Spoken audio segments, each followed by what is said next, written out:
നമസ്കാരം, welcome back to അബീസ് vision. ഇന്ന് വളരെ ഇമ്പോർട്ടന്റ് ആയിട്ടുള്ള ഒരു കാര്യമാണ് വരുന്നത്. അപ്പൊ അടുത്തായിട്ട് പലരും ചോദിക്കുന്ന ചോദ്യമാണ്, നമ്മുടെ ഫോണിലുള്ള കോൺടാക്ട്സുകൾ പെട്ടെന്ന് നഷ്ടമായി പോവുക, അല്ലെങ്കിൽ പെട്ടെന്ന് ഡിലീറ്റ് ആയി പോകുക, ഇങ്ങനത്തെ പ്രശ്നങ്ങൾ വരുന്നു. പലരും ഫേസ് ചെയ്യുന്നുണ്ട്. പല സബ്സ്ക്രൈബേഴ്സും ചോദിക്കുന്നുണ്ട്, ഇത് എന്താണ് പ്രശ്നം, അല്ലെങ്കിൽ എങ്ങനെയാണ് നമുക്കത് തിരിച്ചു കിട്ടുക എന്നുള്ളത്. നമുക്ക് അത്രയും അത്യാവശ്യപ്പെട്ട ആളുകളുടെ നമ്പറുകളൊക്കെ ആയിരിക്കും. അപ്പൊ നമ്മളിത് സേവ് ചെയ്ത് വെക്കുന്നതിന്റെ ഏറ്റവും വലിയൊരു മിസ്റ്റേക്ക് ആണ് ഇത് വരുന്നത്. അപ്പൊ അതുകൊണ്ട് കറക്റ്റ് ആയിട്ട് എങ്ങനെയാണ് സേവ് ചെയ്യുക, അല്ലെങ്കിൽ അഥവാ സേവ് ചെയ്ത് നമ്പർ ഡിലീറ്റ് ആയി പോയി കഴിഞ്ഞാൽ തന്നെ എങ്ങനെയാണ് റിക്കവർ ചെയ്യാന്നുള്ളത് ഞാൻ ഇവിടെ ഉഷാറായിട്ട് പറഞ്ഞു തരുന്നുണ്ട്. അപ്പൊ അതുകൊണ്ട് വീഡിയോ സ്കിപ്പ് ചെയ്യാതെ അവസാനം വരെ കാണാം. അവസാനം കൃത്യമായിട്ട് തന്നെ പറയുന്നുണ്ട് അത് എവിടെയാണ് പോയി നിൽക്കുന്നത്, എങ്ങനെയാണ് നമുക്ക് തിരിച്ചു കിട്ടാന്നുള്ളത് വരെ കറക്റ്റ് ആയിട്ട് പറയുന്നുണ്ട്. അപ്പൊ അതുകൊണ്ട് ആദ്യമായിട്ടാണ് ഈ ചാനൽ കാണുന്നതെങ്കിൽ നിങ്ങൾ സബ്സ്ക്രൈബ് ചെയ്യാതെ കാണുന്നവരാണ് സബ്സ്ക്രൈബ് ചെയ്യുക, പെട്ടെന്ന് ലൈക്ക് ബട്ടൺ, അതിനുശേഷം എല്ലാ ഫ്രണ്ട്സിലേക്കും ഷെയർ കൊടുക്കാനും മറന്നു പോകരുത്. മൊബൈലില് ലൈവായിട്ട് തന്നെ കാണിച്ചു തരാം. ഇനി ഒരിക്കലും നിങ്ങൾക്ക് വേണ്ടപ്പെട്ട ആളുകളുടെ നമ്പറുകൾ നഷ്ടമാവില്ല. എല്ലാവർക്കും ഇപ്പൊ വല്ലാതെ ഫേസ് ചെയ്യുന്ന ഒരു പ്രശ്നമാണ് നമ്പറുകൾ പെട്ടെന്ന് പോയി പോകുന്നത്. അപ്പൊ അതിനായി നമ്മൾ ചെയ്യേണ്ട ഒരു കാര്യം എന്താണെന്ന് വെച്ചിട്ടുണ്ടെങ്കിൽ, നമ്മളൊരു നമ്പർ, ഒരു ഫ്രണ്ടിന്റെ നമ്പർ സേവ് ചെയ്യുന്ന സമയത്ത് മുകളിൽ നമുക്ക് ഇതേപോലെ കാണാം അല്ലെ, ക്രിയേറ്റ് നമ്പർ എന്ന് പറയുന്ന ഒരു ഓപ്ഷൻ നമുക്ക് കാണാം. ക്രിയേറ്റ്, ഇവിടെ കോൺടാക്ട് എന്നുള്ള ഒരു ഓപ്ഷൻ കാണിക്കുന്നുണ്ട്. അവിടെ നമ്മൾ താഴെ നമ്മളുടെ അവരുടെ പേര് എന്താണെന്നുള്ളത് നമ്മൾ കൃത്യമായിട്ട് നമ്മളൊന്ന് അവിടെ കൊടുക്കുക. ഞാനിവിടെ ജസ്റ്റ് ഒന്ന് നിങ്ങൾക്ക് മനസ്സിലാകാൻ വേണ്ടിയിട്ട് ഒരു CCC എന്ന് പറഞ്ഞിട്ട് നമ്പർ കൊടുത്തു, ഒരു പേര് കൊടുക്കുകയാണ്. അപ്പൊ നിങ്ങൾ എന്താണോ പേര് എന്ന് വെച്ചിട്ടുണ്ടെങ്കിൽ അത് പേര് കൊടുക്കുക. അതിന് താഴെയായിട്ട് സർനെയിം കൊടുക്കുക. എല്ലാവരും തെറ്റിക്കുന്ന ഒരു കാര്യമാണ്. സർനെയിം കൃത്യമായിട്ട് ഇവിടെ താഴെ കൊടുക്കുക. താഴെ കൊടുത്തു കഴിഞ്ഞിട്ടുണ്ടെങ്കിൽ പിന്നെ നമ്മുടെ കമ്പനി നമ്പർ ആണോ അല്ലെങ്കിൽ വർക്ക് നമ്പർ ആണോ എന്നുള്ള കാര്യങ്ങളൊക്കെ ചോദിക്കുന്നുണ്ട്. അപ്പൊ അത് കമ്പനിയാണോ ഹോം ആണോ എന്നുള്ള കാര്യങ്ങൾ കൊടുക്കുക. അതിനുശേഷം നമ്മുടെ മൊബൈൽ നമ്പർ, അതായത് ആരുടെ മൊബൈൽ നമ്പർ ആണോ നിങ്ങൾ കോൺടാക്റ്റിൽ സേവ് ചെയ്യുന്നത്, ആ നമ്പർ അവരോട് ചോദിച്ചിട്ട് നമ്മൾ എന്ത് ചെയ്യുക, അവിടെ നമ്മൾ ടൈപ്പ് ചെയ്യുക. ടൈപ്പ് ചെയ്ത് കഴിഞ്ഞാൽ നമുക്ക് ഏതാണോ വർക്കാണോ അല്ലെങ്കിൽ ഹോം ആണോ അല്ലെങ്കിൽ മൊബൈൽ ആണോ എന്നുള്ളത്, മൊബൈൽ ആണെങ്കിൽ മൊബൈൽ അവിടെ നമ്മൾ സെലക്ട് ചെയ്യുക. അത് കഴിഞ്ഞാൽ എല്ലാവരും തെറ്റിക്കുന്ന ഒരു പ്രശ്നമാണ്, നേരെ നമ്മൾ സേവ് കൊടുക്കും. സേവ് അല്ല നമ്മൾ കൊടുക്കേണ്ടത്. ഇവിടെ കണ്ടില്ല, അധികം ആൾക്കാരും അത് കൊടുത്തു കഴിഞ്ഞാൽ സേവ് കൊടുക്കും. പക്ഷെ നമ്മൾ ഏറ്റവും ശ്രദ്ധിക്കേണ്ട ഒരു കാര്യം, ഇവിടെ നമ്മൾ ഇമെയിൽ ID കൊടുത്തിട്ടുണ്ടോ എന്നുള്ളത്. ഇമെയിൽ ID കൊടുത്തിട്ടില്ലെങ്കിൽ അവിടെ നിർബന്ധമായിട്ട് നമ്മളൊരു ഇമെയിൽ ID കൊടുക്കുക. ഒരു ഇമെയിൽ ID ക്രിയേറ്റ് ചെയ്ത് കൊടുക്കുക.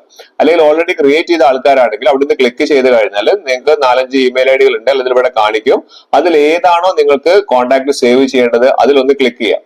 അത് ക്ലിക്ക് ചെയ്താൽ മാത്രം പോരാ, വീഡിയോ അവസാനം വരെ കാണാം, കൃത്യമായിട്ട് പറഞ്ഞുതരാം. അത് സേവ് ചെയ്യാം.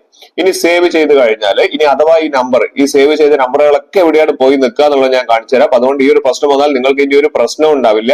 നേരെ താഴോട്ടേക്ക് വന്നു കഴിഞ്ഞാൽ ഗൂഗിളില് നോക്കുക, അതായത് ഇവിടെ മൊബൈലിലെ സെറ്റിംഗ്സിൽ ഗൂഗിൾ എടുത്തു കഴിഞ്ഞാൽ ഇവിടെ നമുക്ക് ആ ഇമെയിൽ ID ഇവിടെ കാണാൻ വേണ്ടി സാധിക്കും.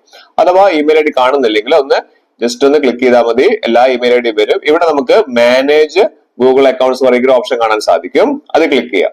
അത് ക്ലിക്ക് ചെയ്ത് കഴിഞ്ഞാൽ ഇവിടെ നമുക്ക് ഇവിടെ കണ്ടില്ലേ പീപ്പിൾ ആൻഡ് ഷെയറിംഗ് എന്ന് പറയുന്ന ഓപ്ഷൻ. ആ പീപ്പിൾ ആൻഡ് ഷെയറിംഗ് എന്ന് പറയുന്ന ഓപ്ഷൻ ഒന്ന് ക്ലിക്ക് ചെയ്ത് കഴിഞ്ഞാൽ നമുക്ക് ഇവിടെ കാണാൻ സാധിക്കുന്നുണ്ട് നമ്മുടെ ഫോണിൽ എത്ര കോൺടാക്ട്സ് ഉണ്ട് എന്നുള്ളത് നമുക്ക് ഇവിടെ കാണാൻ സാധിക്കും. ഇവിടെ കണ്ടില്ലേ കോൺടാക്ട്സ് കാണിക്കുന്നുണ്ട്. ഇവിടെ താഴെ 2231 2231 കാണിക്കുന്നുണ്ട് അല്ലെ.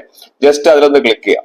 അതിൽ ക്ലിക്ക് ചെയ്ത് കഴിഞ്ഞാൽ ഇനി നിങ്ങൾ പേടിക്കേണ്ട ആവശ്യമില്ല, ഈ ഒരു പ്രോബ്ലം നിങ്ങൾക്ക് വരില്ല. അപ്പൊ നമ്മളെ കോൺടാക്ട്സുകളൊക്കെ നമുക്ക് ഇവിടെ കാണിക്കും. ഇവിടെ താഴെ ചോദിക്കുന്നുണ്ട് നമ്മൾ വെബിലാണോ നിൽക്കേണ്ടത് അല്ലെങ്കിൽ ആപ്ലിക്കേഷനിലാണോ എന്ന് ചോദിക്കുന്നുണ്ട്. അപ്പൊ നമുക്ക് വെബ് മതി എങ്കിൽ അന്ന് വെബ് ഒന്ന് ക്ലിക്ക് ചെയ്യാം. അപ്പൊ നമ്മുടെ എല്ലാ കോൺടാക്ട്സുകളും നമുക്ക് ഇവിടെ കാണാൻ വേണ്ടി സാധിക്കുന്നുണ്ട്.